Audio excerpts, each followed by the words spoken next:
ಭಾಮಿನಿ ಇವಳು ಓ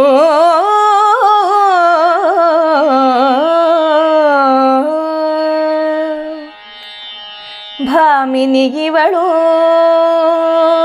ಭಾಮಿನಿ ಇವಳು ಭಾಮಿನಿ ಇವಳು ಹಲವು ಪಾತ್ರಗಳ ವಹಿಸುವಳು ಕೋಮಲೆಯು ತಾನಹಳು ಕೋಪನೆಯೂ ಕೂಡ ಸಾಮಾಧಿ 4 ಪಾಯದ ಜಾಣೆ ಗೃಹಮಂತ್ರಿ ಗೃಹಮಂತ್ರಿ ಗೃಹಮಂತ್ರಿ ಸಾಮಾನ್ಯಳಿವಳಲ್ಲ ಗೋಪಬಾಲೆ ಭಾಮಿನಿ ಇವಳು ಇವಳು ಸಾಮಾನ್ಯಳಲ್ಲ ಕ್ಷಾತ್ರವನು ಮೆರೆಯುವಳು ಬುದ್ಧಿಯನು ಬಳಸುವಳು ಕ್ಷೇತ್ರ ತಾನಾಗಿ ಮನುಕುಲವ ಬೆಳೆಸುವಳು ಭಾಮಿನಿ ಇವಳು ಕ್ಷೇತ್ರ ಜರ ಲಾಲಿಸುತ್ತೆ ಸತ್ಪ್ರಜೆಗಳಾಗಿ ಪಳು ಗೋತ್ರಕಿವಳೇ ಹೆಮ್ಮೆ ಗೋತ್ರಕಿವಳೇ ಹೆಮ್ಮೆ ಗೋಪಬಾಲೆ ಭಾಮಿನಿ ಇವಳು ಇವಳು ಸಾಮಾನ್ಯಳಲ್ಲ ಹೆಣ್ಣೆಂದು ಹಳಿಯದಿರಿ ಹೆಣ್ಣೆಂದು ಚಿವುಟದಿರಿ ಹೆಣ್ಣೆಂದು ಹಳಿಯದಿರಿ ಹೆಣ್ಣೆಂದು ಚಿವುಟದಿರಿ ಕಣ್ಣಿವಳು ಜೀವನದ ಯಾನವದು ನಡೆಯೇ ಕಣ್ಣಿರದೆ ಬೆಳಕೆಲ್ಲಿ ಬಗೆಗೆ ನೆಮ್ಮದಿಯಲ್ಲಿ ಕಣ್ಣ ಚುಚ್ಚುವುದೇಕೆ ಗೋಪಬಾಲೆ ಭಾಮಿನಿ ಇವಳು ಇವಳು ಸಾಮಾನ್ಯಳಲ್ಲ ಭಾಮಿನಿ ಇವಳು ಇವಳು ಸಾಮಾನ್ಯಳಲ್ಲ ಭಾಮಿನಿ ಇವಳು ಸಾಮಾನ್ಯಳಿವಳಲ್ಲ.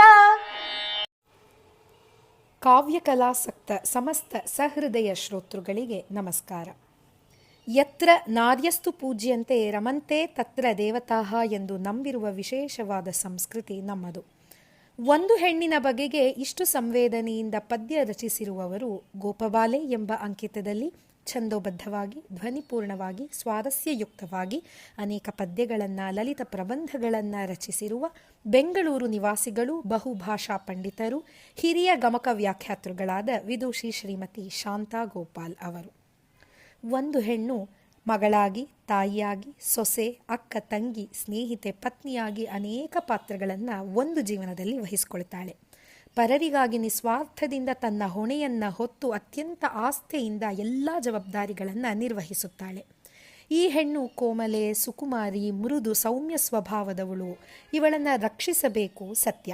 ಆದರೆ ಒಂದೊಮ್ಮೆ ಇವಳೇ ಕೋಪಿಸಿಕೊಂಡರೆ ಮುನಿದರೆ ದುರ್ಗಿಯೂ ಆಗುತ್ತಾಳೆ.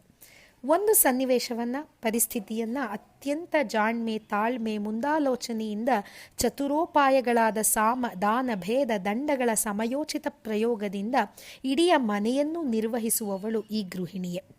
ಅದಕ್ಕೆ ಅಲ್ಲವೇ ನಮ್ಮಲ್ಲಿ ಗೃಹಿಣಿ ಗೃಹ ಮುಚ್ಯತೆ ಎನ್ನುವುದು.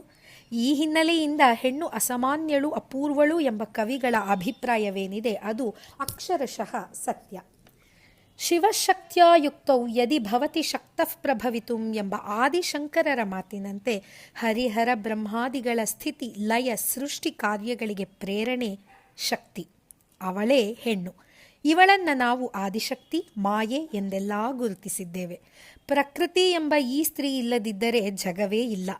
ಅಂತಹ ಹೆಣ್ಣು ಕಾರ್ಯಪ್ರವೃತ್ತಳಾಗಿ ವ್ಯಷ್ಟಿಹಿತದಲ್ಲಿ ತನ್ನ ಮನೆ ತನ್ಮೂಲಕ ಇಡೀ ಸಮಾಜದ ಸುವ್ಯವಸ್ಥೆಗೆ ರೂವಾರಿಯಾಗಿ ಸಮಷ್ಟಿಹಿತವನ್ನು ಕಾಪಾಡುತ್ತಾಳೆ.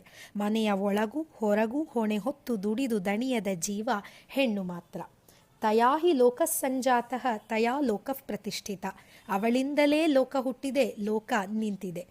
ಈ ಹೆಣ್ಣು ಕ್ಷೇತ್ರಳಾಗಿ ಎಂದರೆ ಗರ್ಭದಲ್ಲಿ ಬೀಜಕ್ಕೆ ಆಶ್ರಯವನ್ನು ಇತ್ತು ಮನುಕುಲ ಉಳಿಸುವ ಕೆಲಸವನ್ನು ಮಾಡುತ್ತಾಳೆ. ಅಷ್ಟೇ ಅಲ್ಲ, ಕ್ಷೇತ್ರಜ ಅಂದರೆ ಆ ಗರ್ಭದಲ್ಲಿ ಹುಟ್ಟಿದಂತಹ ಕಂದನಿಗೆ ಪ್ರೀತಿಯಿಂದ ಹಾಲುಣಿಸಿ ಅದನ್ನು ಲಾಲಿಸಿ ಸಹನೆ ಸೈರಣೆಯಿಂದ ಅದನ್ನು ಬೆಳೆಸಿ ಸಮಾಜದ ಉನ್ನತಿಗೆ ಸತ್ಪ್ರಜೆಗಳನ್ನು ಕೊಡುವ ನಿಟ್ಟಿನಲ್ಲೂ ಏನಿದೆ ಇವಳ ಪಾತ್ರ ಅದು ಅಸದೃಶವಾದದ್ದು.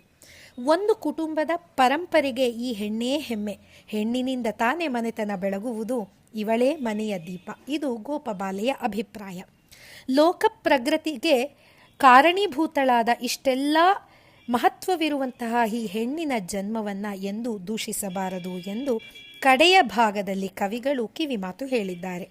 ಭ್ರೂಣ ಹತ್ಯೆ ಮಹಾಪಾಪ. ಹೆಣ್ಣು ಶಿಶುವೆಂದು ತಿಳಿದ ಮೇಲೆ ಸಮಾಜದಲ್ಲಿ ಇನ್ನೂ ಲೋಕವನ್ನೇ ಕಾಣದ ಗರ್ಭದಲ್ಲಿ ಇರುವಂತಹ ಜೀವವನ್ನು ಚಿವುಟುವ, ಕೊಲ್ಲುವ ವಿಕೃತಿ ಏನಿದೆ ಅದು ನಿಲ್ಲಬೇಕು ಎಂದು ಈ ಪದ್ಯಗಳ ಮೂಲಕ ಕವಿ ಆಶಯ ಪಟ್ಟಿದ್ದಾರೆ. ಜೀವನದ ಹಾದಿ ಸುಗಮವಾಗಿ ಸ್ಪಷ್ಟವಾಗಿ ನಮಗೆ ಗೋಚರವಾಗಬೇಕು ಅಂತ ಅಂದರೆ ಅದಕ್ಕೆ ಹೆಣ್ಣೆಂಬ ಕಣ್ಣು ಬೇಕು.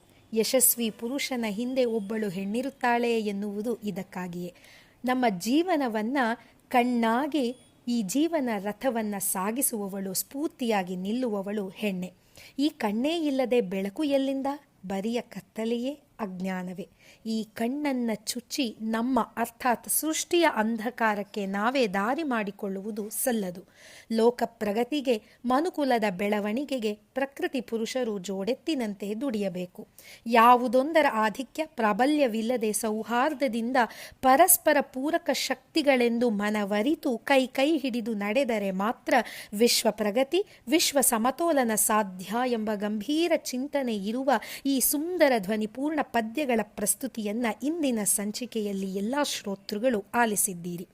ನಾಳಿನ ದಿನ ಮತ್ತೊಂದು ಕವಿಯ ವಿಶೇಷ ವಸ್ತುವಿನ ವಾಚನವನ್ನು ಆಲಿಸಲು ಎಲ್ಲರೂ ಉತ್ಸುಕರಾಗಿರಿ. ನಮಸ್ಕಾರ.